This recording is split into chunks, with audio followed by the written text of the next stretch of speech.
like, yeah, sure. Keep World of Illusion. I don't care. Sonic. Welcome, gaming enthusiasts, to the first episode of Gaming After Class, a podcast where I talk about gaming in a more casual way. So today I'm going to talk about my history with video games, starting with the Sega Master System when I was 5 years old. So let's see. I lived in a room with my mom and my brother. It was my it's my grand aunt's house, and we lived free in one room, and we had a small TV. I think it's Panasonic, or is it Philips? I don't remember. I still have that TV. It still works. It's got problems, but I'm gonna fix it one day because I really like that TV. And my brother had a Sega Master System. That's like my earliest memories. I was 5 years old. Before that, I have no idea. So anyways, we had a Sega Master System Model 2. That was the most prevalent model at the time. I don't think we got the Model 1 in Portugal. I don't really remember. So it came with Alex Kidd and Sonic 1. And the game I remember the most is Alex Kidd, but I played Sonic 1 the most because it was more simple. So I was entranced by the graphics, the colors and stuff. I never saw Nintendo, so I had no idea like how NES graphics were. So it was pretty much just that, and yeah, the amount of colors, the way they use like a lot of lush greens and sky blues, and that just, as a kid, that appealed to me. Just the colorful stuff, and I really enjoyed it. So I played Sonic 1 the most. Again, it was the easier one to play. Sonic 1 8-bit. It's a bit different than the original one. And we also had Alex Kidd, which I also played, but I didn't get really far because you needed to read some English, and it's not the easiest game. It's a really fun game, but not the easiest. So after that, we only had those two games. So eventually, me and my family, we ended up moving to another place, and that place, I started meeting people, having friends, going to school and stuff. So yeah, you know how it goes. You get new friends, you start going to their houses. They have consoles too, and it was Sega Country, baby. So plenty of games. So I'm gonna talk about a couple of them that I remember. So I had this friend that came from America, and he had a couple of games, but that day, that was this day, I went to his house and we played Tom and Jerry for the Sega Master System. Tom and Jerry the movie, and it's a fun game. You go around, you try to catch Jerry as Tom. It's kind of a speedrun game. You either catch him really fast if you know what you're doing, or you need to go through a whole level just to get the chance. It's a neat game. Another friend that I remember, I went to his house, had a sleepover, and he had Master Games 1. Although it's called Master Games 1, there's no Master Games 2, as far as I know. He had Master Games 1 has Columns, which is a game I really like. It's like Sega's Tetris. World Soccer, I don't remember that one, nor and Super Monaco GP, which is a racing game.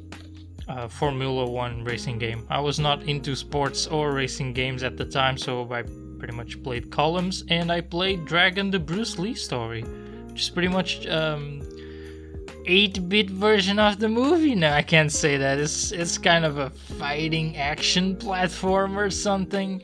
It's not a bad game. It's not great either. It's fun, I guess. I like it, but it's nothing special. Another day that I remember, that was this friend of mine that I went to his house, and he had Jurassic Park, and I played it and I loved it. I love that game to bits. It's so good. You play as the Alex Grant, the paleontologist, something. I think that's it. I don't know if that's the right area. And but in this version, he's badass. He has 3 guns, really good guns, shockwave guns, and weird grenade missile launcher shit. And I don't know. It's just pretty. It's just pretty cool, and it's a platformer with a action platformer, and it's pretty good. It's a pretty good game. You also have like a driving part. I mean, it's not a driver; it's more like a shooter part where you have to protect the car, and it's overall a really good game. Really solid. Enjoy it a lot. And then there was this guy. I called him my best friend. He had a ton of games. He's the one that introduced me to a lot of more games, because I'm gonna guess his family was loaded. I don't remember. I was a kid, so I wasn't around like, yo, how much does your mom make? Your mom and dad make. So all I know is that, yeah, he had a ton of games. So a couple of that I remember is Desert Speed Trap. You play as the Roadrunner from the Looney Tunes. It's pretty much Bird Sonic, and you have to evade Coyote's antics and traps and inventions and whatnot. It's a cool game, but it's kind of hard. You have to really pay attention. Really short too. I cleared it now as an adult. I didn't clear it as a kid, but I cleared it as an adult, and I was really shocked by the lack of levels. Thought the game was bigger. I remember a Disney game, Donald Duck Deep Duck Trouble. It's so good. I love that game. It's just amazing. Really good colors. I like the flow of it. Donald doesn't have a weapon or anything. It just jumps on enemies. But most of the time it's like really weak, and you can see it. It has lots of different animations. If he's cold, if he's in a hot place or in a cold place, he reacts to it. Bosses are really fun too. You run away from the bosses because he's just a normal dude, and he's just running away from these big creatures or cataclysms or whatever. And it's just pretty fun, pretty good game. I recommend it. I remember Putt and Putter, which is pretty much a mini golf game. Isometric style, and it's just I liked it a lot as a kid, although I was scared of when you get a bogey, which is like -1 point or something like that, or +1. I think, yeah, it's golf, so it's +1, and the theme was kind of somber, and I was scared of that. But anyways, it was a good game. As an adult, I don't like it as much. Kind of frustrating, but it's not bad. I remember Power Strike 2. Amazing game, shooter. It's pretty rare nowadays, but it's really good game. Never cleared it as a kid, cleared it as an adult, and I recommend it. Remember Shadow of the Beast, which I have no idea how to play. I think it's a game from Psygnosis, maybe, I don't recall. And you pretty much play like this beast dude, and you have to find something. I don't know the plot. I only know that the game was really cryptic. Like, you had to find secret stuff and get potions and whatnot. And it was just... I remember for some reason, I have no idea how, but as a kid, I found a way to reach the final level, but I couldn't clear it. I still have no idea how I did that. I didn't get English, so I couldn't read, and there's some text there. Remember Cool Spot and Global Gladiators. These were Virgin Entertainment games, and Virgin Entertainment games were pretty much either Disney stuff, but at the time was like licensed collectathons, which is Cool Spot is the mascot for 7-Up at the time. You know that red dot on the 7-Up logo? Yeah, that's Cool Spot. He has sunglasses and attitude. It was the 80s, 90s, so yeah. And you pretty much just collect like small spots, red spots, and you have to collect like a certain percentage to reach the ending, more to get to the bonus level, which is inside the 7-Up bottle. Pretty fun. and then you could go for 100%, which is really, really complicated. So if you want to do that, go for it. Global Gladiators, basically the same thing, except cool spot, you shoot like every direction, 8 directions basically, and direct. In Global Gladiators you have like this ketchup gun that shoots in an arc. It's kind of weird. The colors are really grimy and all slimy and stuff in some levels. Others is just too dark, so it's hard to see stuff. But it's actually pretty neat. And I remember Mortal Kombat, and as a kid I couldn't do anything in that game. I couldn't do fatalities, I was really bad at it. It's a Master System version, which is not really that good, so yeah, I didn't really go anywhere. So this is like a small list of all the games I played. I don't remember many. I remember some racing games and some other stuff, but I remember Lucky Dime Caper, which is a game lent to me with Donald Duck. I preferred it as a kid, but now I prefer Deep Duck Trouble. And yeah, that was my first console and my first gaming experience, and I enjoyed it a lot. After that, eventually, when I was like 6 or 7, I don't remember, we got a Genesis, a Mega Drive, Sega Mega Drive here in Europe, and it was, well, pretty cool too. We got it with Sonic 1 and Mega Games 1. So I don't think Genesis owners had the Mega Game collection. It's basically, Mega Games are like cartridges with multi-games. It goes from 1 to I think 6, and I think the 6th one has all the games, like all the games that appear on the Mega Games. If not, it's just like it has a lot of games, like 6 games. But Mega Games 1 only had 3.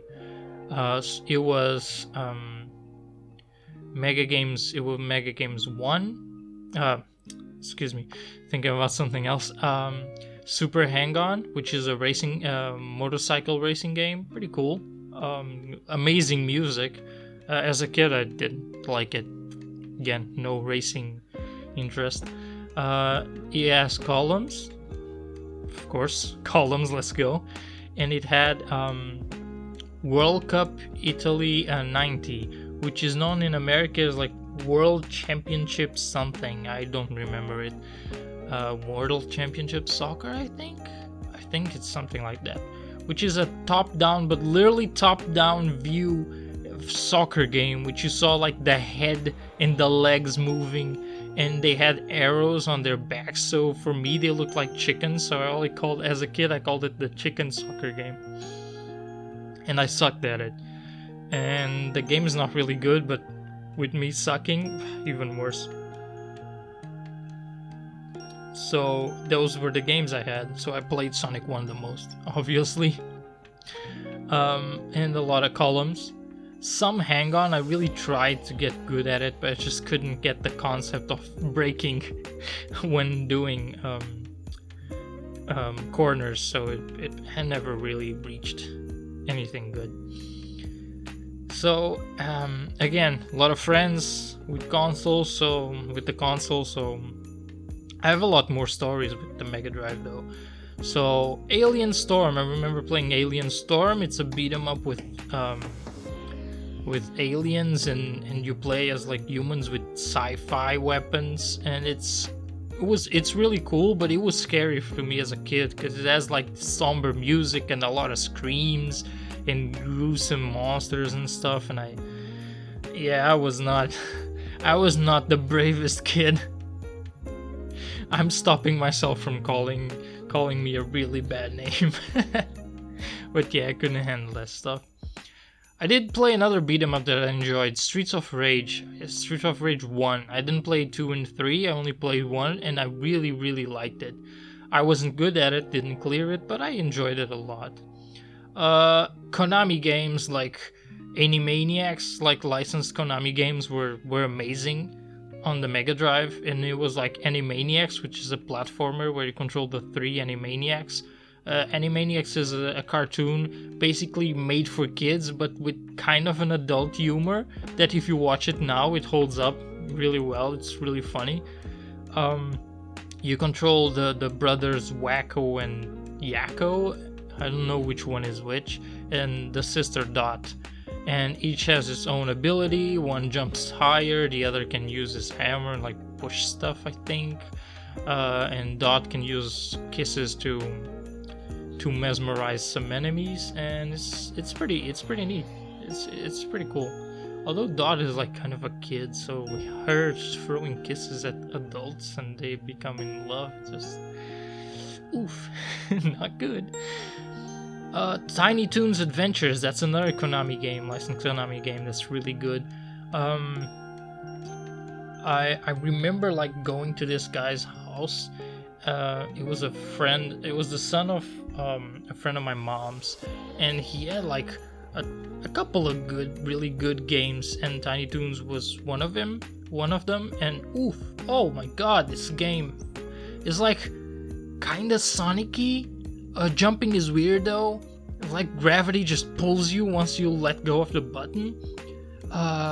It's like Super Mario World, which you have like multiple exits and a world map, and it's just really fun. It's a really fun experience, really fun game, and I enjoyed it a lot. Kind of difficult at times, but you can master it, and it becomes pretty enjoyable.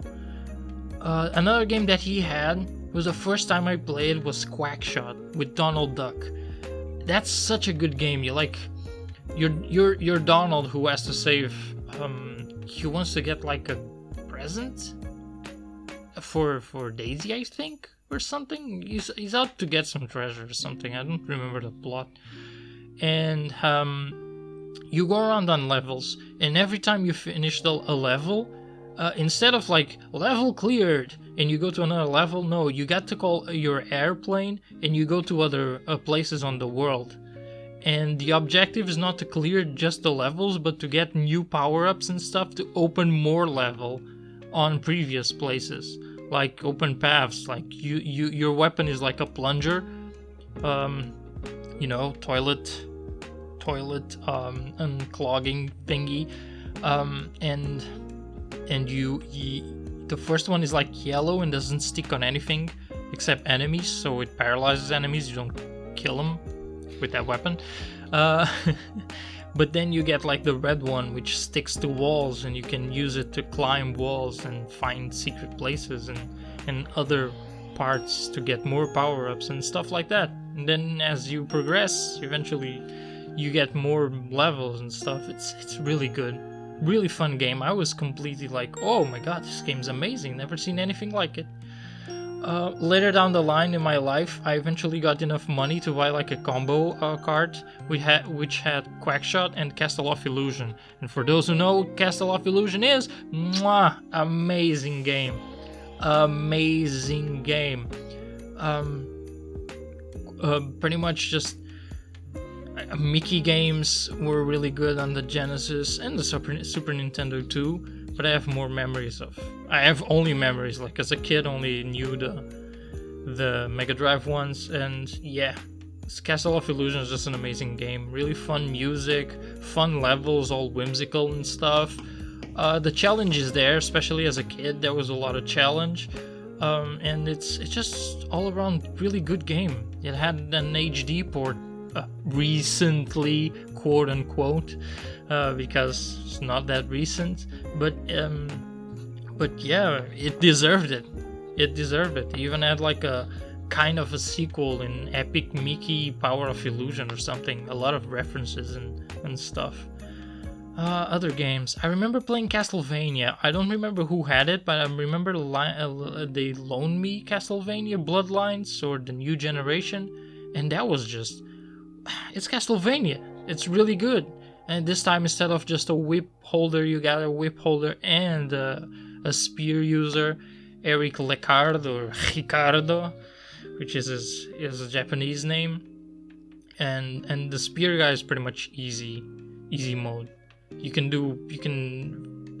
just use the weapon like in most directions. You can dive attack and stuff. He's really good. Whip holder John Morris or Jonathan Morris, can't remember. He's not as good. He can whip diagonally up, but that's it. But it's actually pretty good because one complaint that some people have with Castlevania 4 is that Simon controlled really easily, and he can whip everywhere, and you can pretty much use the whip whenever you want, and well, sub weapons are useful, but you can just don't care for them as much. In this one, you still have to rely a bit on the sub weapons. They help a lot. Even if you can spear diagonally or whip diagonally, they help with higher up enemies and stuff like that.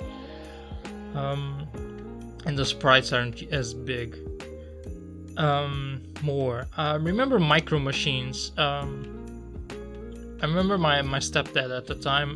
He took me to his bro's house, and his brother had kids, and the kids had Micro Machines games. Like, he had Micro Machines 2, Micro Machines Military Edition 96, I think.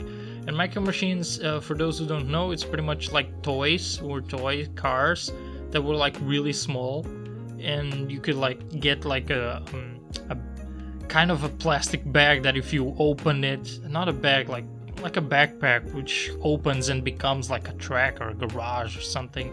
And they were like really small cars that you could use there, and really, really fun.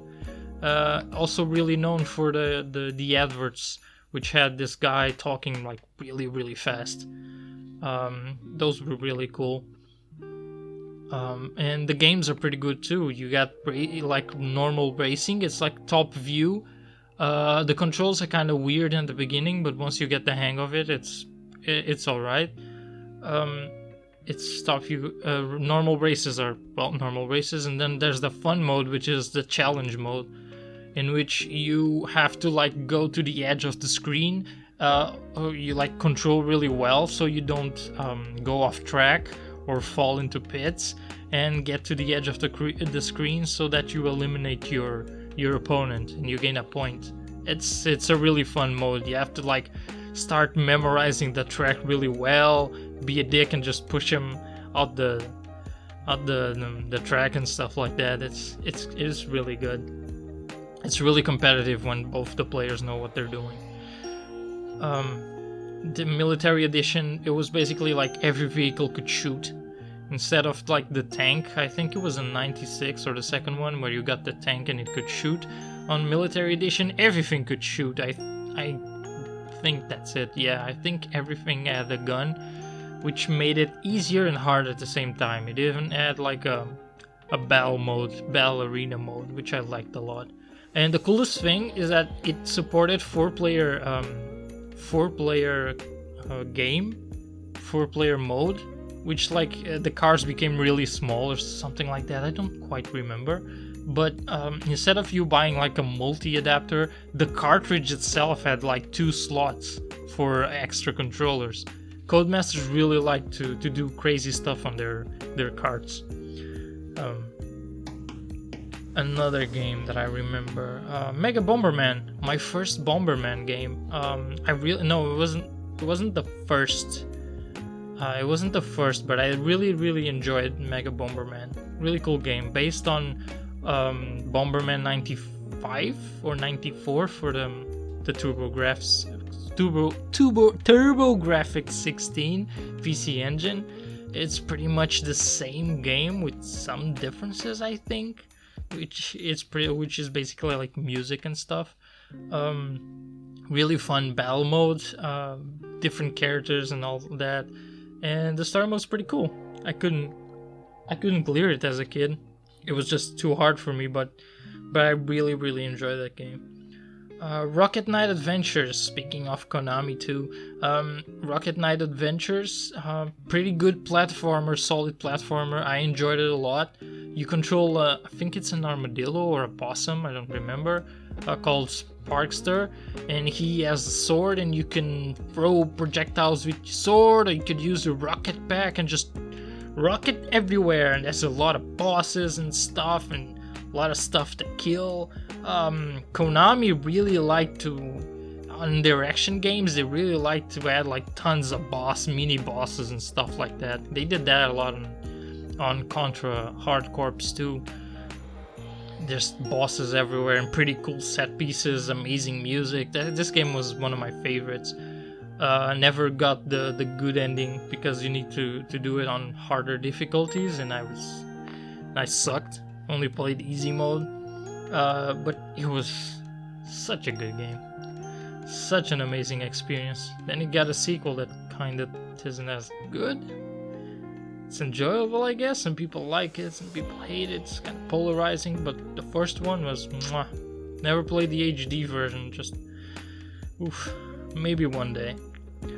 Another really good game that I remember, Toy Story.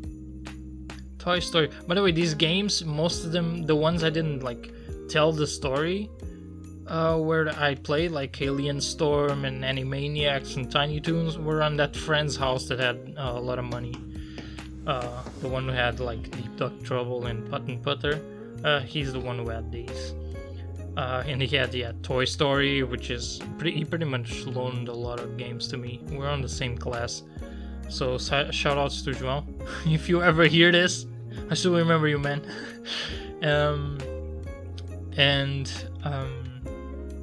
Toy Story, really good game made by Traveler Tales, who could do lots of crazy stuff with the hardware. Kind of, it's digitized. It is? Is it? Is it like what's the name? Like Donkey Kong Country? I can't remember. Pre-rendered graphics. I think that's it. Pre-rendered sprites and stuff. I think it's based on that. It uses that stuff, technology, whatever, and it's just pretty amazing. A lot of 3D effects. It pushed the console to the limit. It just looked really good, and a lot of different ways to play and all that. I really enjoyed this game. And speaking of 3D, you got Virtua Racing. Virtua Racing was a game that used a special chip that the console, the Sega was going to invest before they went into like the 32-bit stuff, which was the SVG, I think that's the name. SEG or SVP, Sega Virtual Processor, something like that. I don't remember. It was just, the game is like Polygon 3D, not like best textures, but it still looked really good and ran at a good speed. For me, it runs and looks better than Star Fox on the SNES. It's a really fun game, and at the time I actually enjoyed racing games. I think it was the last game I owned. I also remember Gunstar Heroes. Gunstar Heroes, amazing game. It's just super good. Amazing music, amazing graphics, amazing gameplay. Your character can do so much. Tons of weapons, tons of action, explosions, fun stuff. The minecart level, pretty cool with the 7-Force boss, the black board game. Just so much. This game is amazing and I love it, and I will always love it. If I ever feel like playing something to destroy everything, Gunstar Heroes is my game. It's not Contra, it's Gunstar Heroes. Gunstar Heroes is the best Contra. It's a really, really amazing game. And it's made by Treasure, which is a company that made just amazing games for the Mega Drive. And another one that I played as a kid was Dynamite Headies. Dynamite Headies. That's the name. Dynamite Heady, I think that's his name. Which you control a character, Heady, which he has like his head detaches and you can throw it. You can throw it using as a grappling hook of sorts. You can use it to attack. You gain different heads, which are power-ups.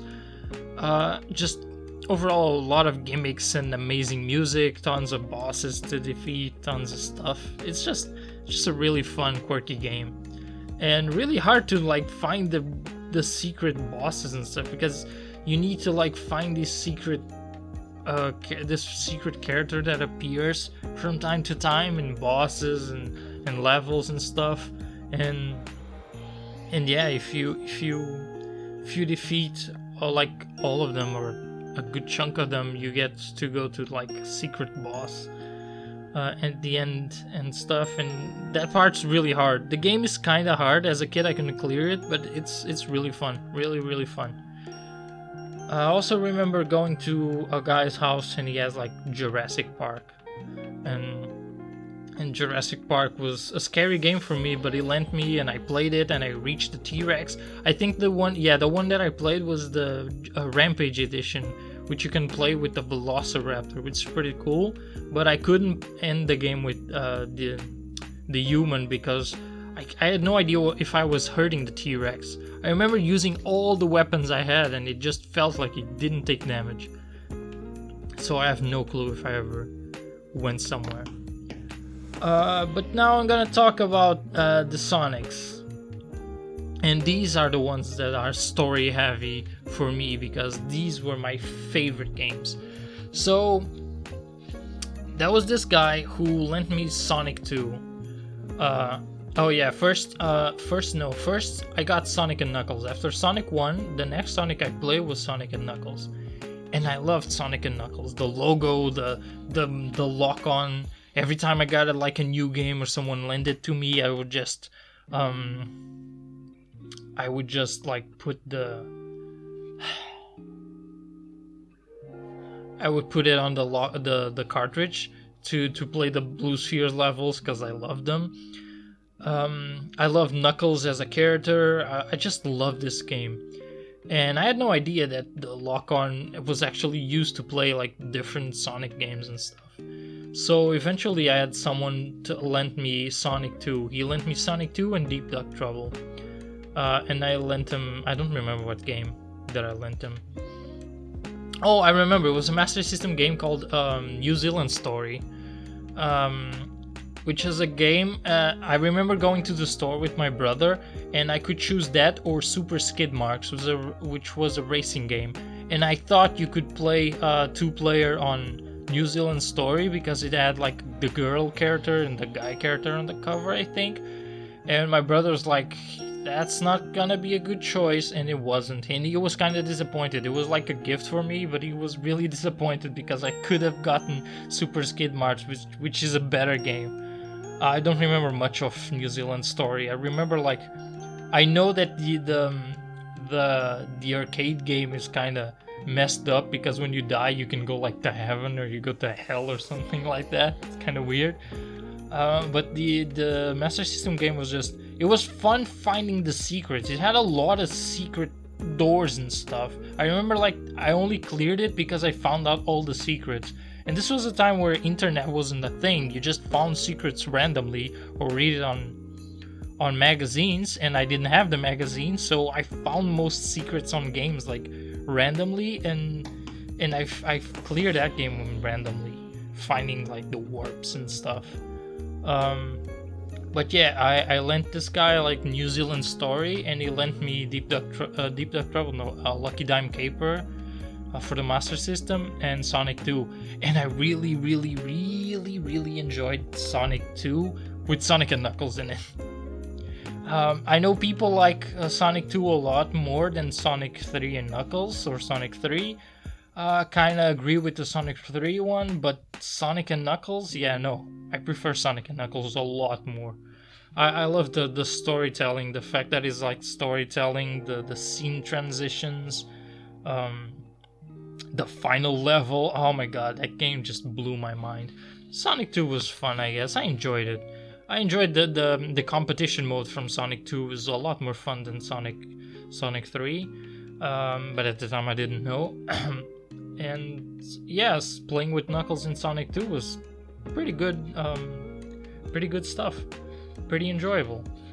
But the game, the thing that the game, what happened after was pretty good. So eventually I met this guy, kind of shy guy. I met him and his sister, and one day I go to his house and I took a World of Illusion, and he showed me Sonic 3, and I'm like, oh, Sonic 3, that's cool.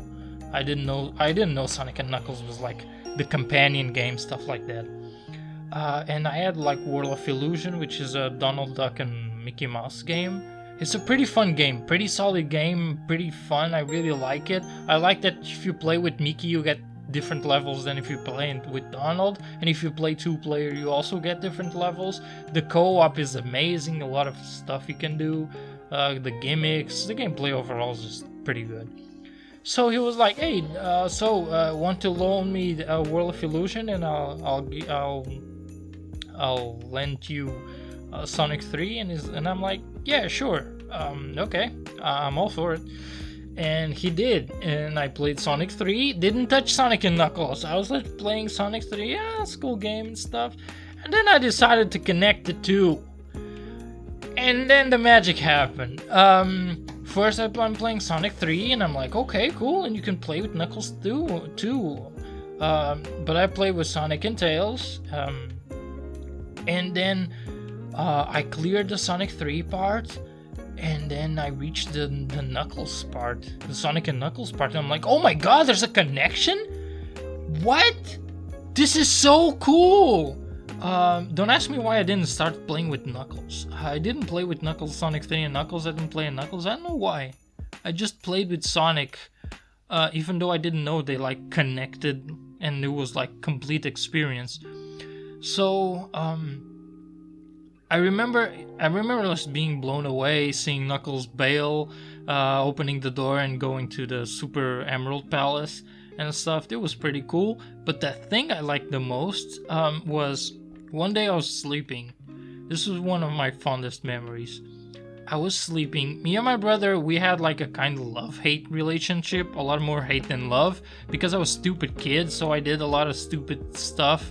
Like playing games I shouldn't, because he didn't like when I touched his stuff, and I played his games, and he got really angry, and I was really spoiled as a kid. So it was shout out to my brother for dealing with my shit. And even though it was like really hard, as I grew up and become an adult, I started to get why it was so harsh with me, and I'm like, fuck yeah, it was not good it was not really easy being my brother. So shout outs to him. A lot of fun memories of games with him. I'll go to a couple more later, but yeah, I remember this one. I was asleep and my brother just wakes me up. I was like, bro, come check this out. I have no idea what time it was. It was nighttime, so I go to the living room, and he's like, look at what I got. And he got like all the super emeralds, and I'm like, oh my god, this is so cool. And then he gets 50 rings and he transforms into Hypersonic, and I'm like, what? I was so, what? Sonic's flashing, and look at the jumps and stuff, and it was amazing. And seeing like the last level, like Doomsday Zone with Hypersonic, and seeing Sonic and Knuckles and Tails all cool and stuff. That was so good. That was so good. And then learning later that Hyper Knuckles was a thing in Super Tails, and it was just, I love Sonic 3 and Knuckles so much. It's my favorite game. So the guy actually eventually he like asked if he wanted to trade, because he didn't know Sonic 3 and Knuckles was like the thing. He only had Sonic 3, and Sonic 3 alone is not as fun. So he's like, oh, do you want to trade the games? And I'm like, yeah, sure, keep World of Illusion, I don't care. Sonic 3, oof, oh, this is a tough one, but I'll do it because we're friends. And I just kept the better game. And that was pretty good. Shout outs to the guy, I don't remember his name. We barely saw each other after that. I think he moved or I moved, I don't remember, but never saw him after that. It was just fun stuff.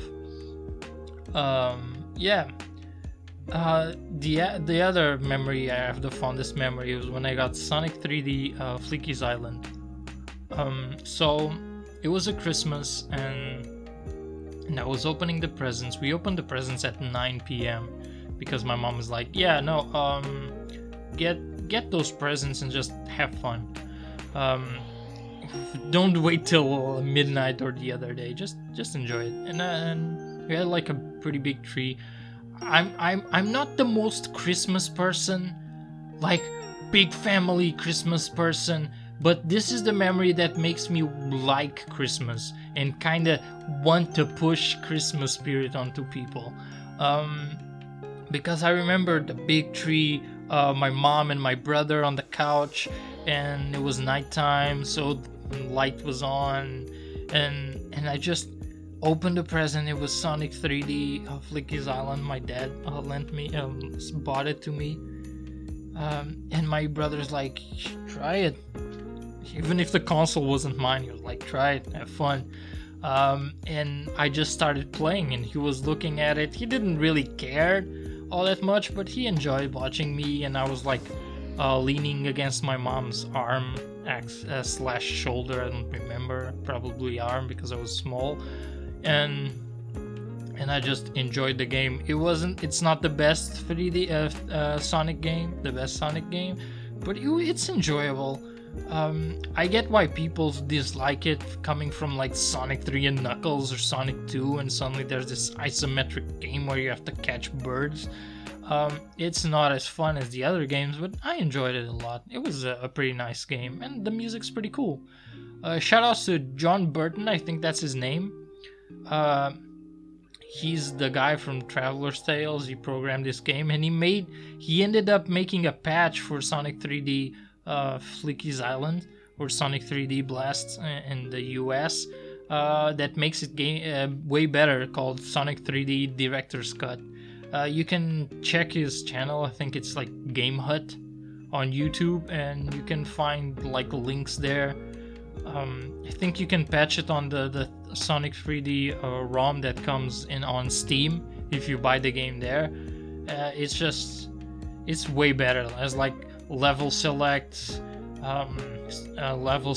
Speaking of level select, I don't know if some people might not know, but the checksum error, the error screen for weird stuff on Sonic 3D Blast was actually the level select. So I usually, what I did once was like, I hit the cart. I remember hitting the cart. I can't remember if I hit it because I was frustrated or it was an accident, but then I got the level select. So I started to use that to like hit the cart to get the level select, or pull it a bit so it gives like a checksum error. But I didn't know. As a kid, I had no idea that was like, oh, this is not supposed to happen.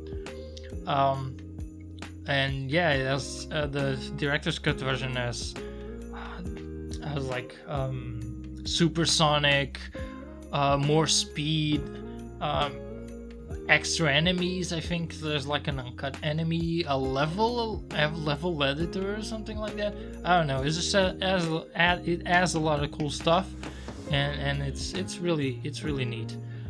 And the last memory I have from the Mega Drive is Phantasy Star 4.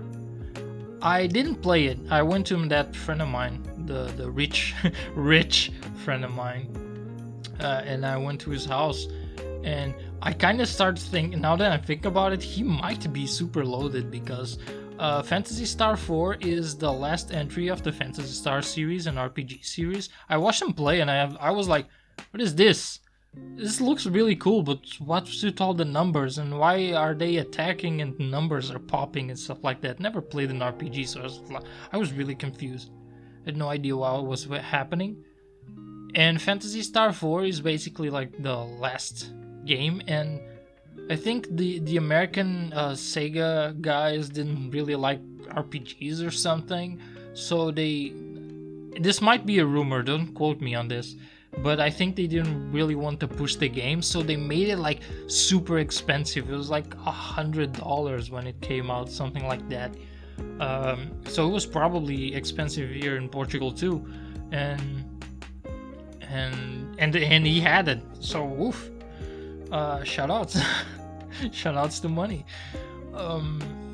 And yeah, that's my Mega Drive Genesis memories.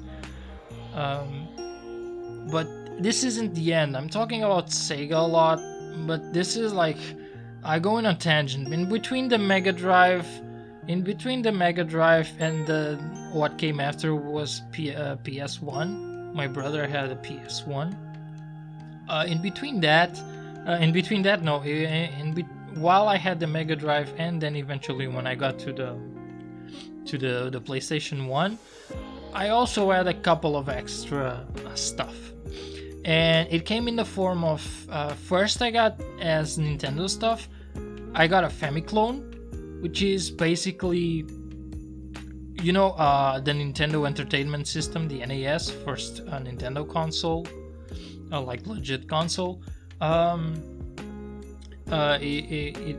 It didn't really stick in Europe because there was like complications with the licensing and stuff and whatnot. Whole big story. But anyways, there at the time, this was like, I don't know, like mid 90s, like 94, 95, something like that. Probably a bit later. The NES 2 came out. That was the NES 2, which was basically like the NES, the first one, but with less components and all like put in like in a chip. It's called like the Famicom in a chip, or NES in a chip. So basically, bootleggers decided, yeah, let's make consoles, fake consoles, and use this as the heart, so it can play like Famicom games. So yeah, those were everywhere in a lot of electronic stores. Like it was not like the big ones, but like normal stores with no branding that only sold electronics. There was a lot of them selling that stuff. Video game stores, video like rental places, videotape rental places, movies, whatever. Yeah, I'm not from the UK or the US, so my English sometimes goes to heck. Excuse me, noises. And I got a Famiclone. I don't remember which was the first Famiclone I got, but I played Famiclone in a lot of people's places. I remember there was this guy who lived like in the ground floor, and I could climb up on his window, and I used to see like him playing in the living room, and eventually like he caught me and he started talking to me and we became friends, and he invited me in. His parents hated that I climbed the window to watch him play, because it was kind of like inviting other people to do it. I didn't. No one actually went into his house, but they didn't like me doing that. But we became good friends, and he showed me like a lot of games. And the thing about bootlegs, the Famiclones, is that they always had like two things. One, they usually had a game in the BIOS. So if I'm not gonna explain what the BIOS is, but let's just say it's like a memory that the consoles and computers have. You know, when you turn on your computer and instead of being like all just Windows, it's like the brand of your motherboard or something. Yeah, that's the BIOS. It's like a kind of a brain, that a memory place, something that your computer has, and and consoles have it too. When you turn on like a PlayStation and you see the PlayStation logo appear, that's a BIOS. When you turn on the PlayStation 2 or Sega Saturn and you get that menu to stuff, that's a BIOS. Yeah, so old consoles had BIOSes usually, but they weren't like as those BIOS. And the Sega Master System 2 had my Sega Master System 2 had Alex Kidd on the BIOS, and Sonic 1 was a cart. the Sega Master System 2 that I have now as an adult has Sonic 1 on the BIOS. And Famiclones would usually all of them had like a multi-game on the BIOS. What's a multi-game in terms of Famiclones? So this is the other thing that Famiclones had a lot, which was multi-carts. But it wasn't like multi-carts like, hey, look, you got 7 games in one. No, they weren't nice. They wanted your money. They wanted you to go for it. They wanted to trick you. Famiclones were known for looking like other consoles. At the PS1 era, there were Famiclones called Polystations that looked like PlayStations. But if you open the lid, hey, look, it's a cartridge slot. Surprise. So they had like multi-carts, and they had like 9,009,999. It was like a ton of games, but there was not really a ton of games. It was like 10 games, maybe 7, and it was usually like, for people who don't know, it was like black box games from the NES times. Games like Super Mario Bros, Pinball, baseball, soccer, the most simple games, early NES games basically that were really small.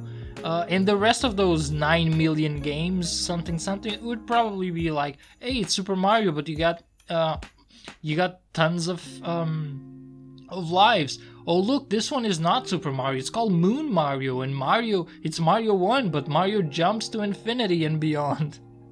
Stuff like that. So it was never like a ton of games, unless it was like a really specific small number, like 10 games in one. Or I remember having this multi-cart was pretty good, was 50 games in one, and it had a lot, all the games were different. And it was the first time I played NES Pinball, the black box one. And it wasn't like amazing games, but at least it was cool. And the other cool thing about Famiclones is that it had a lot of games that you'd never see in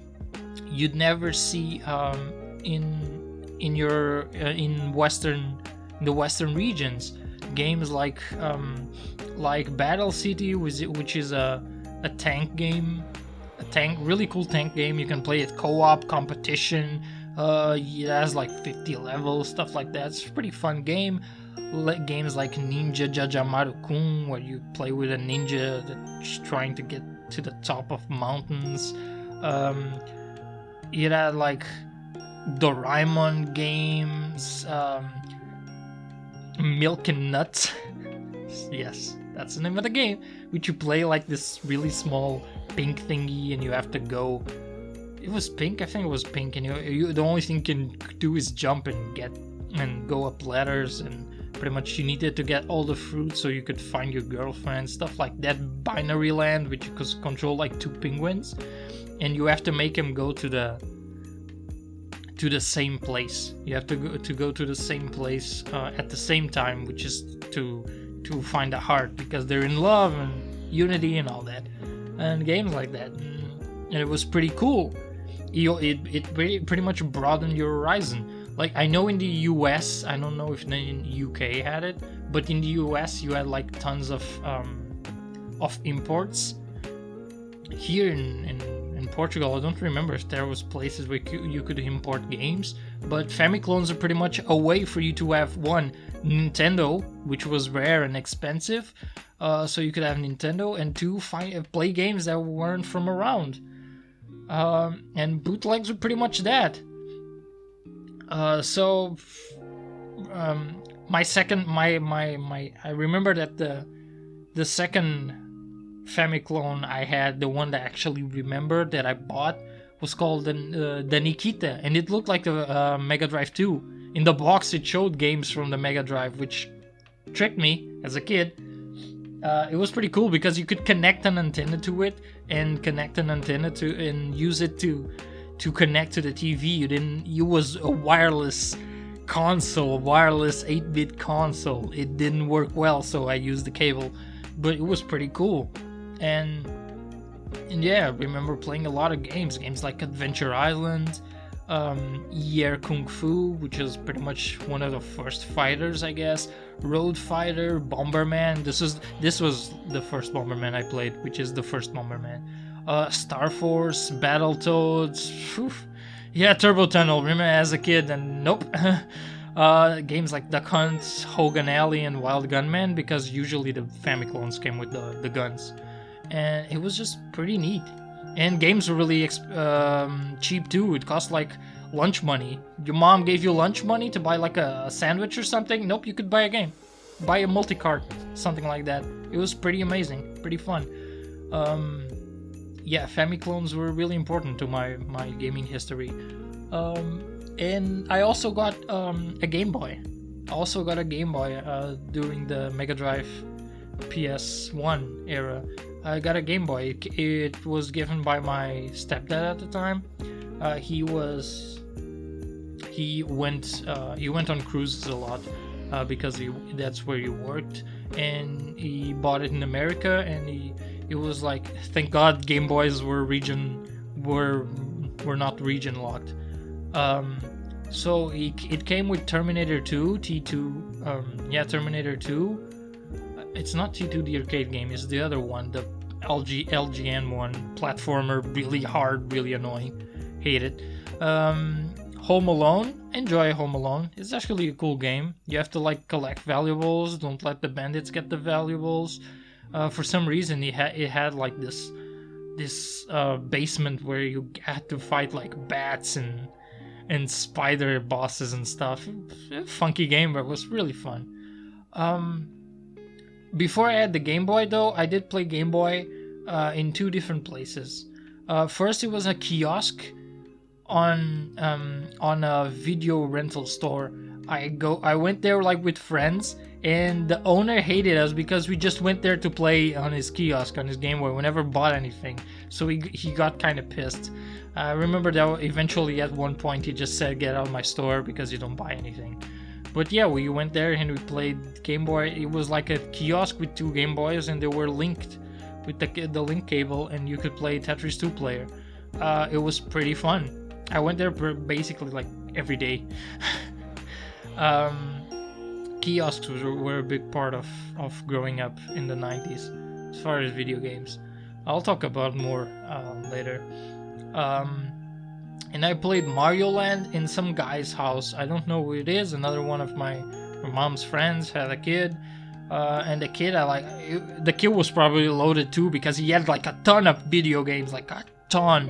You have no idea. Like each cartridge, Game Boy cartridge, cost some money, and he had like you know movies when they show like treasure coins and it's like a big pile. Yeah, he had a big pile of Game Boy games at the time, like a ton of them, and I have no idea how he got them. Maybe his dad was, I don't know, maybe my mom met some drug lords or something. and yeah, I remember picking a game was Mario. I saw Mario, I was like, yo, Mario, cool. And I played Mario Land, and I couldn't beat the first boss. I couldn't grasp it because it wasn't Bowser, it was like a Sphinx thingy. I really liked the game, but I couldn't clear it. But yeah, eventually my brother got someone lent him Zelda Link's Awakening for our Game Boy, and I played it. I had no idea what was the point, because I couldn't read English and stuff, but I couldn't do the Tanuki part on the forest. But I really enjoyed it. I enjoyed just playing that small part that you could play till you get the sword and till you go to Tanuki forest. I probably got the toadstool, but I didn't know what to do with it. Something tells me. And I enjoyed that a lot. And later I eventually got Link's Awakening DX for the Game Boy. But yeah, Game Boy memories. I spoke about bootlegs being important to my gaming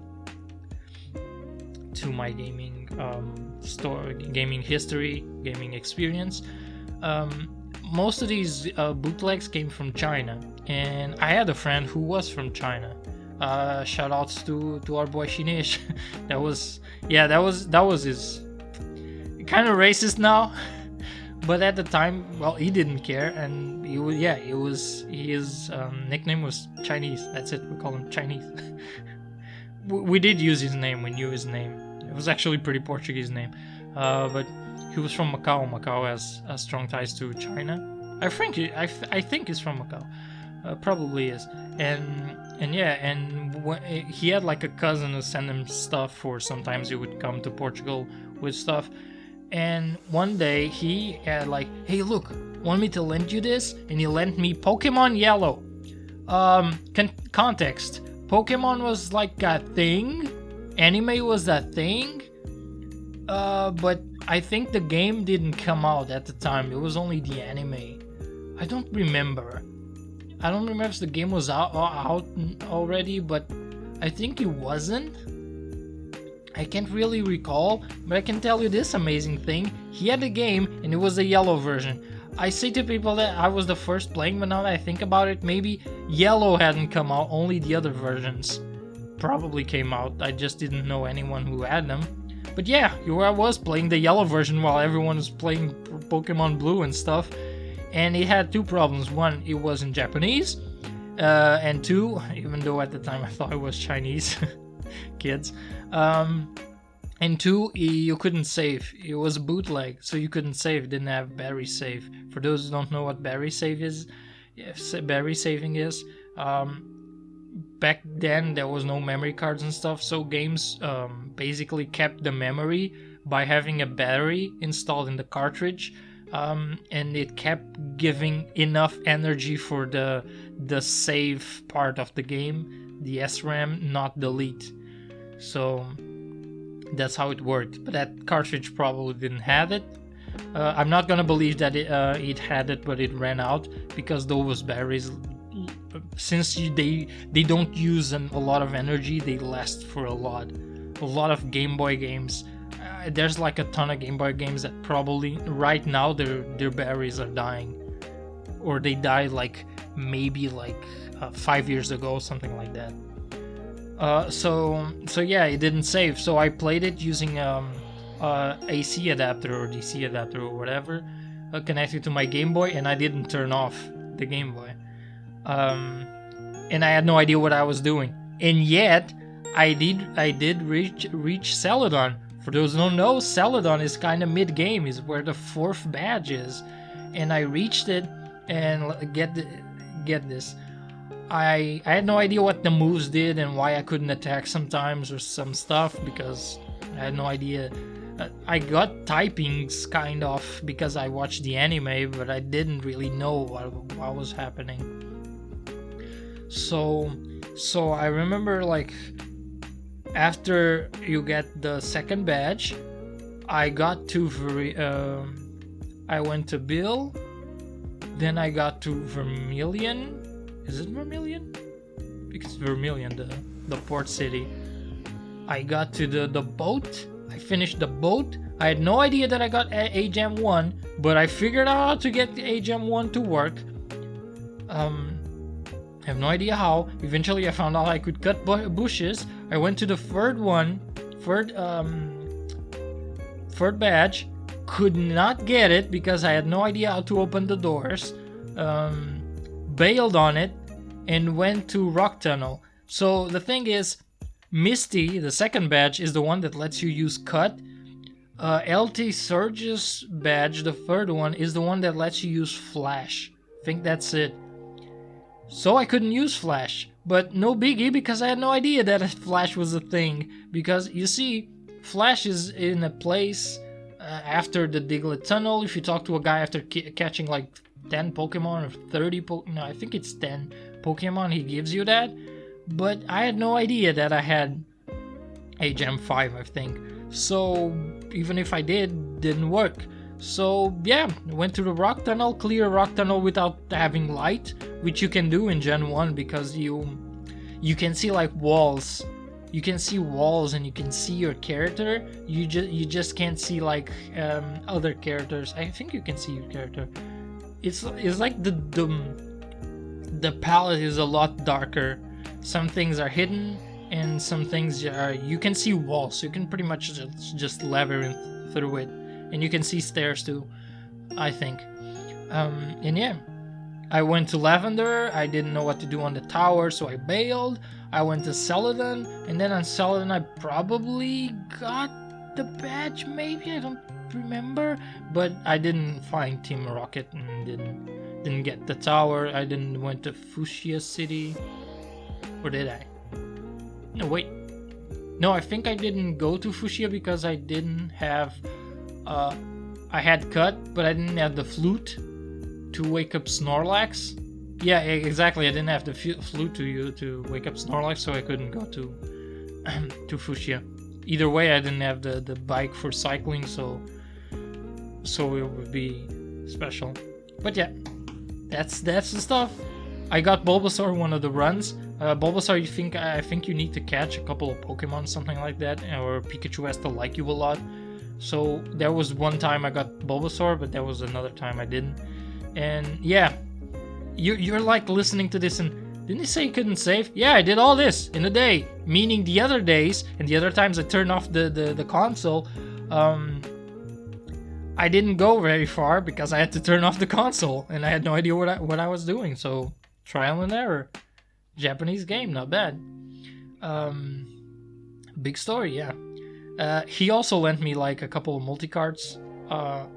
Game Boy multicarts were pretty cool because they also had like some Japanese games, early Game Boy games. Battle City on the Game Boy, which is not as fun. Mario Land, stuff like that. He didn't have like more advanced games, except there was this friend of mine. I really like him, pretty cool guy, and he kind of bullied me sometimes. It was kind of a dick, but it was a really cool friend. And one day he got this multi-card that the card was yellow. It looked like Pokemon Yellow, but it had like Pokemon Red and Pokemon Blue on like small windows.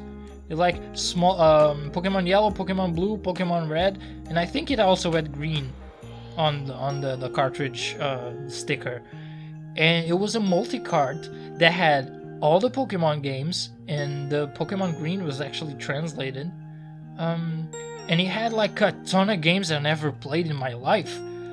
But at that time I already knew what they were. Games like Final Fantasy, I already had played Final Fantasy VII at the time.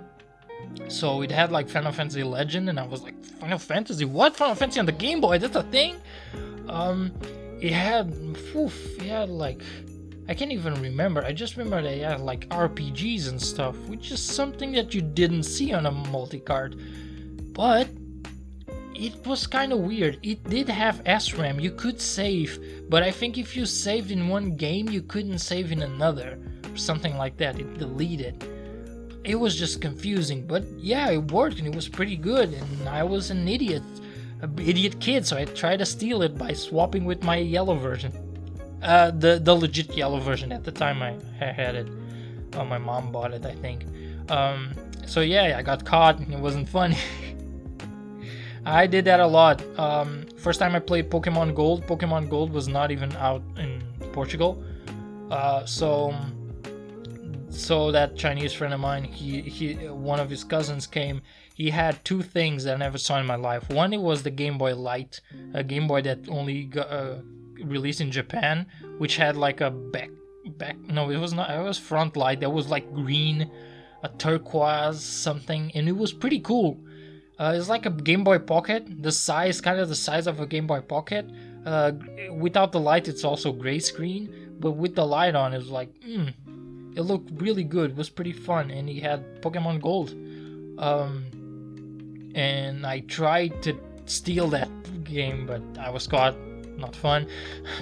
I was known for doing stupid shit like that, but eventually I stopped. I learned how to be a decent person. I grew up in kind of a ghetto. It was not really ghetto, but it's kind of a ghetto, so I did learn some bad stuff. And bad stuff happened to me in terms of games. A lot of my games were stolen, or just... I had Killer Instinct on the Game Boy, got stolen. I actually really liked Killer Instinct. I could even pull up some combos at the time, just by pressing randomly, mashing a lot. I didn't even talk about bootleg games. So bootleg games are basically, I'm not saying like multi-cards and stuff, I'm saying like fake games. Games like Mario 7, that is pretty much like Flintstones, but for some reason Fred Flintstone has Mario's head. or I played like a Sonic. I played 2 Sonic bootlegs on the Famiclone, which was pretty fun. That was like, one is Somari, which is basically Mario but plays like Sonic. He jumps like rolling and could spin dash, and the game was awful, played awful, and it was really hard. And there was another one that was pretty much Chip and Dale. I think it was the second game, Chip and Dale 2. But you can choose, at the beginning, you could choose which version of the game. It was like a multi-game, a multi-cart, but it was disguised. So you could choose which character you wanted to play. You could play as Sonic, Red Sonic, Chip and Dale, and Mario and Luigi. So if you pick like Sonic and Red Sonic, it goes to the screen of Sonic and Red Sonic playing that game, stuff like that. It was pretty cool, but I had no idea what was happening. I played it at a friend of mine. Eventually I had like a sleepover there, and he had Kirby. That was the first time I played Kirby's Dream Land. Pretty fun stuff. So a couple of years down the line, I got did I cut myself later? I did got a Game Boy Pocket. I played Wario Land 1 there, cleared it, 100%ed it there. I played Donkey Kong Country 3 there. Then I got a Game Boy Color, and the Game Boy Color, when I got the Game Boy Color, the first game I got was Pokemon Blue. I think it was Blue version. Loved that game, played it a lot. I got Pokemon Trading Card Game, another game that I really love. I don't have the card that came with the game, sadly. It was like the Meowth card.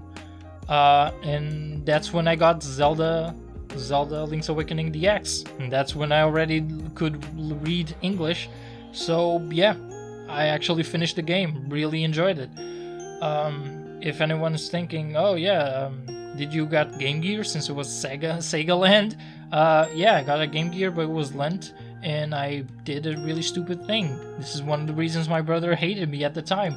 I thought it was a good idea to spit inside the cartridge slot when the games didn't work, instead of blowing or something. No, I spit on it, so eventually spit ruined it and killed it.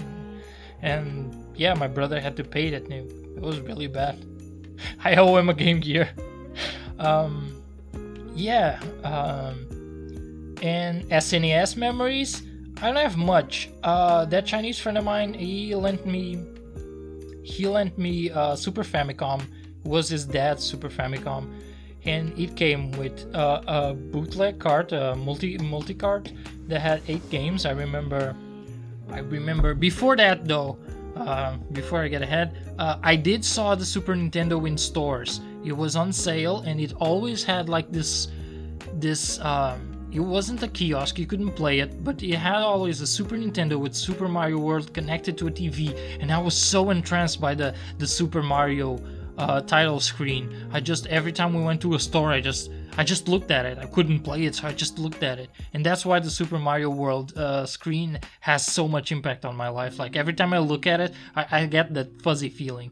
So eventually I got that Super Famicom that he lent me, and the multi-cart had Super Mario World, but with no battery saving, so you couldn't save. But I did clear it anyway, didn't 100% it, but I could also found the Star Road special stuff, and that was amazing. I love that game. Gradius 3, which is a really good shooter that I really enjoyed. Top Gear, which is a racing game that I also enjoyed. Tom and Jerry, yeah, Tom and Jerry was on that card. It sucked. It was a really bad game. Tom and Jerry, Super Buster Bros, which is basically Pang. You shoot like an harpoon with a wire, and you destroy these balls, whatever. Cool game, but for some reason you couldn't play multiplayer. And I don't remember the other games. I try, but I oh no, I remember Spanky's Quest. Love that game. Another, besides Milk and Nuts, yeah, another cool game. A cool name. Spanky Quest is amazing because the music is awesome. Music is so good, and the game's actually pretty fun. A lot of secrets too and stuff, and it's just pretty enjoyable. Yeah, he also lent me this. He also lent me this. I also remember playing Street Fighter 2, but I didn't play it. I went with my brother once. He took me because my mom basically forced me to take him to a friend of him. Shoutouts to Fred. That's the name, yeah. His name was Fred. It was French. Shoutouts to him, and he's a gamer too. And we went to his house.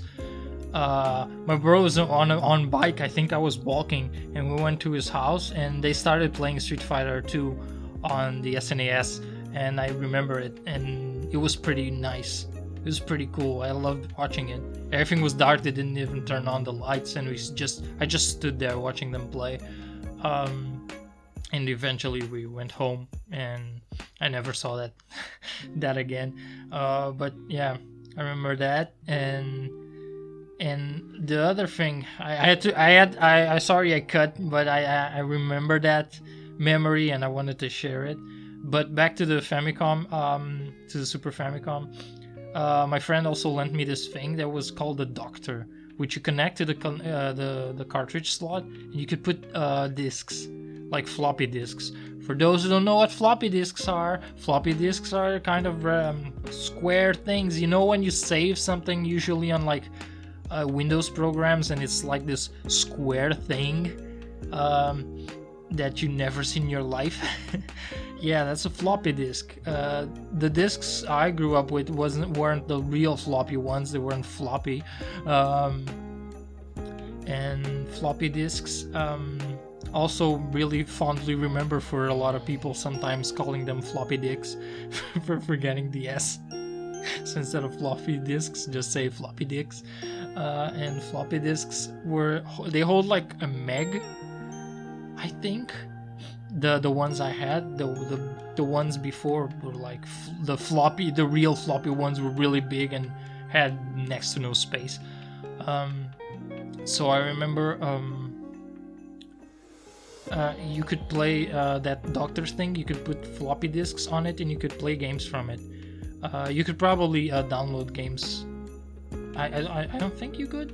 I don't remember. I think you could also put cartridge games and put it on discs. I know some Doctor versions can do that, but I don't know if that one can. So yeah, he had like Inspector Gadget. It was a pretty fun game. He had an RPG called Legend of Heracles 3, I think, and it was on Japanese, so I had no idea what I was doing. I could barely get out of the first town, and then I got into like the world map, and I was like, what do I do? Where do I go? What is happening? Fuck it. Never played it again. That's what I remember. I don't remember him having more games. Yeah, that's pretty much my Super Nintendo memories from the time. What else I remember? If anyone's like, oh, you're from Europe, so a lot of home computers, right? Yeah, no, I grew up on like 94. All this started in like 93, 94. And home computers were not as prevalent here in Portugal. There was some. I saw some places. I saw like a friend of my brother, and that was on my grandma's house on the north of Portugal. He had like a computer connected to a thing that read cassettes, music cassettes. For those who don't know what music cassettes were, there were things before SD cards and CDs and stuff. You listen to music on cassettes, which were like rectangles with two holes that you put on like radios or something, and they spin the tape, and they read the tape, and there's your music. Annoying little things, and some computers use them to store programs and games. All games are programs, so yeah. Redundant. But yeah, I remember that, and I think I remember seeing a Spectrum, but I never really played it. That's all I have for that. I do also remember that I played NES in a cousin's house, and he had a multi-cart for the NES. That's where I played Pac-Man and Mega Man, like Mega Man 2 or 3 the first time. It had a couple of games that you usually don't see on Famiclones. You'd see maybe Rockman 1, but you rarely would see like 2 or 3 or something like that. Super Contra, never saw it. I saw Contra Force, but never Super Contra. Yeah. Multicarts usually have like the Famiclone versions would always have like the easiest Contra. All Contra was always there. Tengen Tetris too. Never NES Tetris.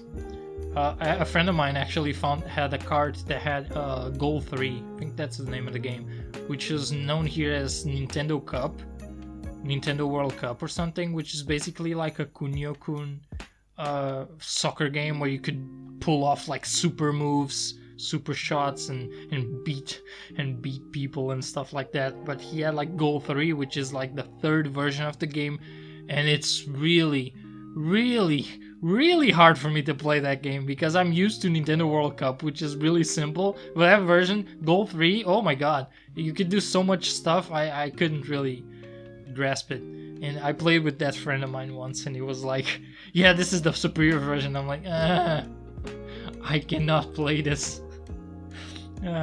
Good fun memories. Oh, we played on the Wii. He had that card, but we played it later on the Wii. He just told me, and I just remembered the story. Famiclone, fun. Yeah, I was talking about the Doctor and discs, and what else? Game Boy. I can transition from Game Boy. I can pretty much transition. So my brother had a PS1. I remember playing Demo 1 and demo discs that came on magazines. It had a mod chip, but we couldn't burn games, so we didn't really see a lot of piracy at the time. This is when he got it. I was like 5th grade, I think. And he played a lot of Crash 3, and remember him playing like Crash 3. That's mostly what I remember, him playing Crash 3. And Metal Gear, yeah, I saw him play Metal Gear. He had a couple of legit games, but they weren't really good. I cannot remember them at all. But I just remember the demo disc and Crash 3, which was also a modded burn disc. My PlayStation 1 then Horizon broadened later down the line when I got to the 6th grade, and I met the Chinese guy, and he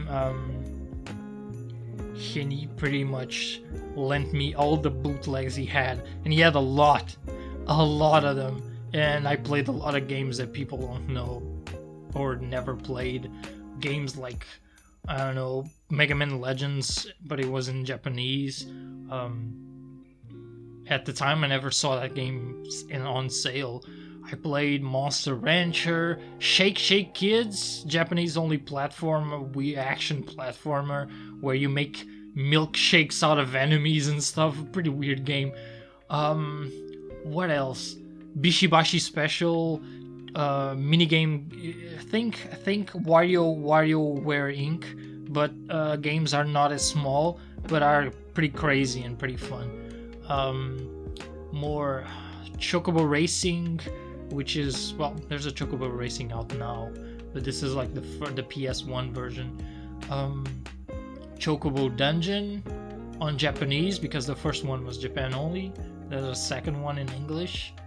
What else? Japan only? I can't remember. It was also in 6th grade that I met a friend of mine. He was pretty much my best friend at the time. He showed me RPGs, basically. That's the first time I played and understood Final Fantasy VII.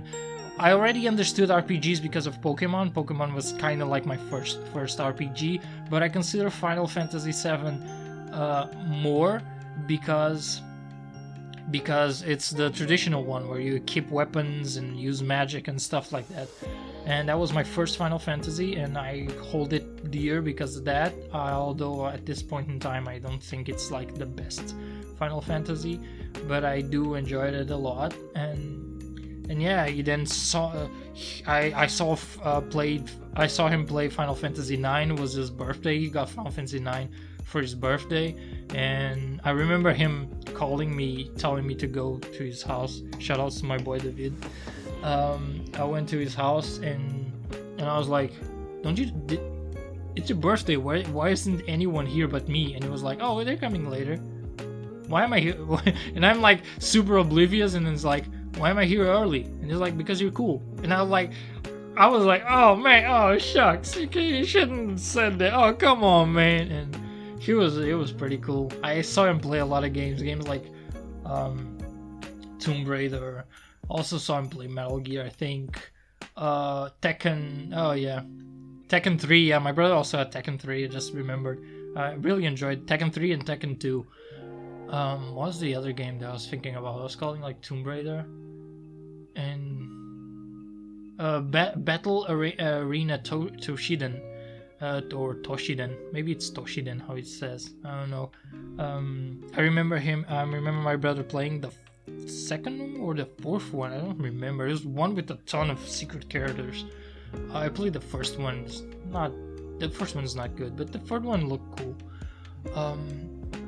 That was really enjoyable, really fun stuff. Remembering all of this. Eventually down the line, I got a PS1, the small one, not the gray one, the legit PS1, not just the PlayStation. I ended up getting Final Fantasy IV and Final Fantasy V. It was called like Final Fantasy Anthology, I think, and that's the first place I at the beginning I liked Final Fantasy IV more. It was my favorite for a long time, but nowadays I prefer 5. 5 is my legit favorite. It's not 6, it's not 7, it's not 10, not 12, it's 5. 5 is, for me, is the best one. Story is iffy, but the gameplay is pretty fun. The job system is pretty cool. It's overall pretty enjoyable to play. So yeah, that's my PlayStation memories. The closer I get to to other gens, after the 16th one and after the 32, I don't have much memories.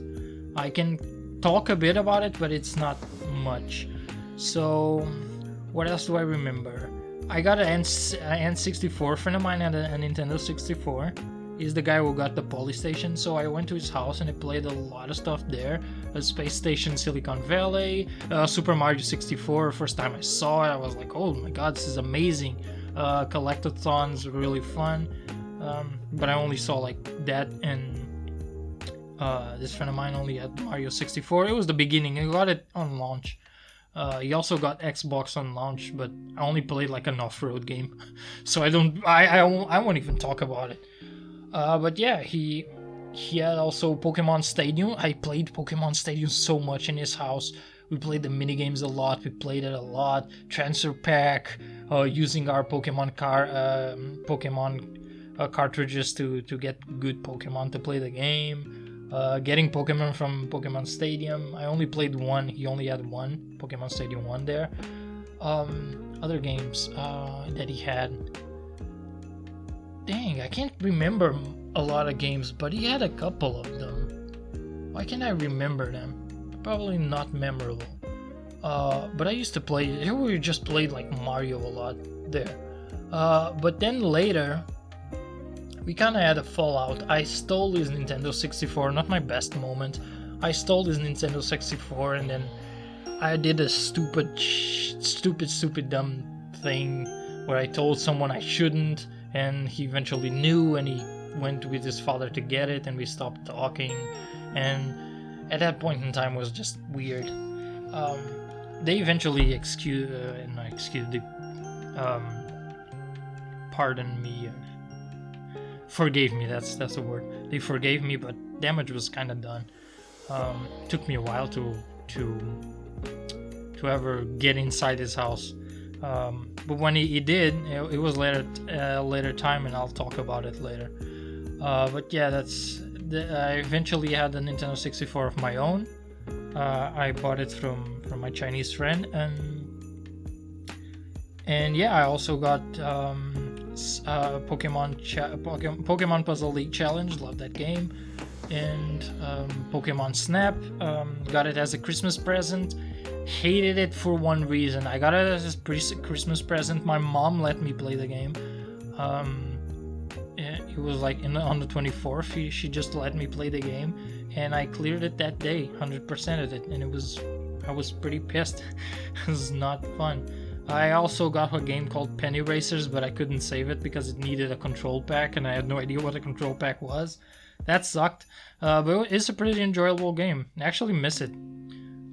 Yeah, and at that time I met a guy, my seventh grade. I met a guy. Shout outs to my boy Diogo. He was a N64 fanatic. After that he became my best friend for like good chunk of years. We pretty much hang out every day. And he had a ton of games. In his house is where I learned a lot of cool N64 games. Conker's Bad Fur Day, Banjo. He introduced me to a girl.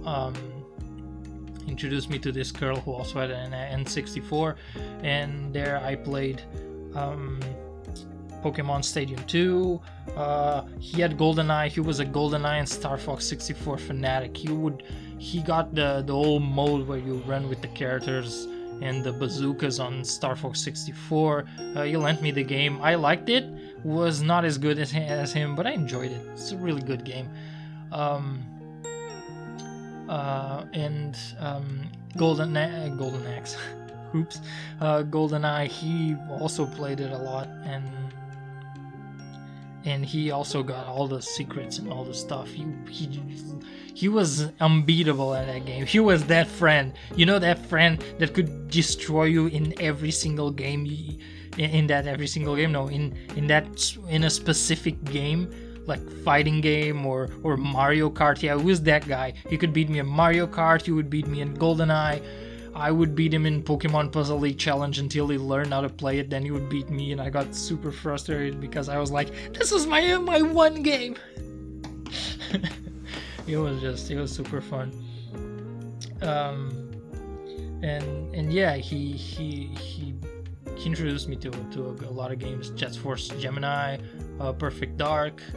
I didn't really play them. He played them mostly. I just watched him play. He lent me a couple of them, and yeah. By that time too, eventually, I had a Game Boy Advance given to me by my stepfather at the time. I had a Game Boy Advance. I already saw it in like kiosks with Castlevania Circle of the Moon. That's when I knew that I liked Castlevania. But I got it with Mario Kart Super Circuit. It didn't last long. I got it with that game. I don't remember if I ever got another game, but eventually it got stolen for me. So there's that.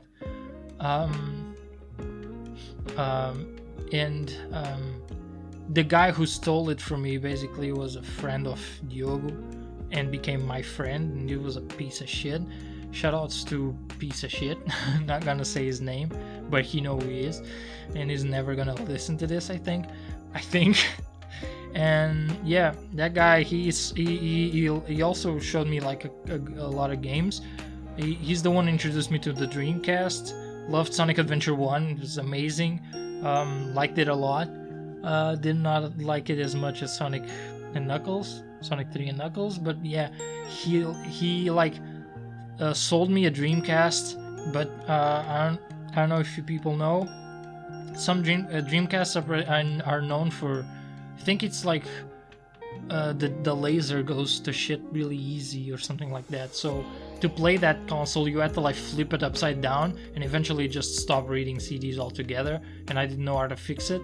And he said that if he would trade it for a new one that he had, and I gave it to him and I never saw it back. And now you're questioning, why didn't you go to the cops or something like that? This is how it works. You never, at the place I lived, you would never go to the cops or tell someone, unless you will add like a good army on your back of people, you would not go against certain people, and he was one of those certain people. I got hit a lot. because of that guy. When I started to like confront him and stuff, he became really angry and started sending people after me. It was not fun.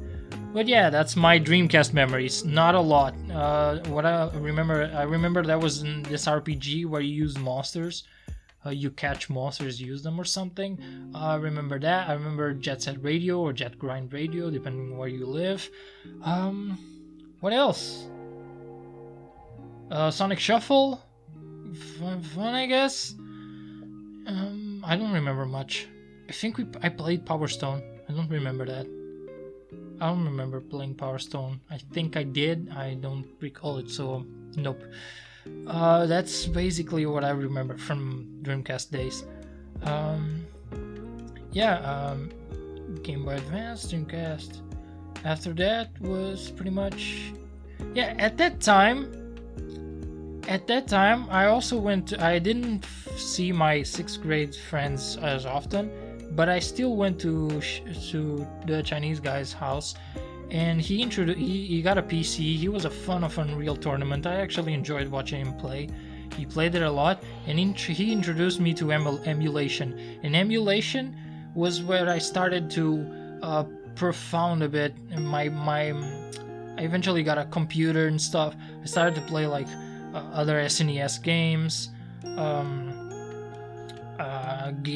GBA games, Game Boy Advance games, Game Boy Color games, stuff like that. Emulation was pretty much a big part of my gaming history too. I played like PS1 kiosks on McDonald's, NASCAR. Played some computer games like Carmageddon, Tomb Raider. I don't recall many more. Carmageddon, Loaded and Reloaded. Doom, of course. And stuff. I remember playing Bomberman. It's called like Dynablaster in someone's house on a computer. After that, it was pretty much PlayStation 2. I got a free boot or free loader or action loader or whatever, so I could play pirated games. Fun stuff. I also had original games. Final Fantasy X. I played Final Fantasy X. Final Fantasy 12 when it came out. When it came out was pretty controversial. I didn't like it at all. What else do I remember? People gonna go like Jak and Daxter, stuff like that. No, I actually remember mostly RPGs. Even on PlayStation, I remember mostly like RPGs, like Azure Dreams. In PlayStation 2, what RPGs did I play? I remember them and I don't. Kingdom Hearts, I guess. Castlevania. At the time I was already like really fan of Castlevania. I had like Castlevania Aria of Sorrow on the Game Boy Advance. I eventually got another one. I had a GameCube. I don't remember what games I had. I had like a friend of mine. That girl that had Pokemon Stadium 2, she has a brother, and I used to go to our house and we played GameCube a lot. Smash Melee, Mario Kart Double Dash. What else?